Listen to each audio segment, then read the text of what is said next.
Hello, it's March, Colorectal Cancer Awareness Month.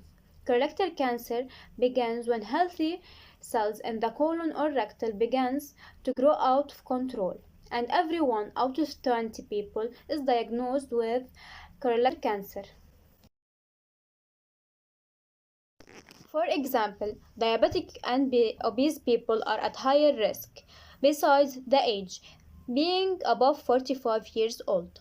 The consumption of red meat or alcohol or smoking, personal or family history of colorectal cancer, a history of inflammatory bowel diseases.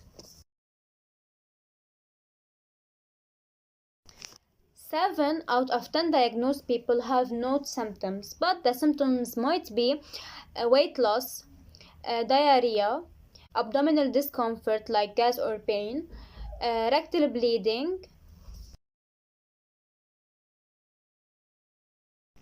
Screening is the single best way to prevent colorectal cancer.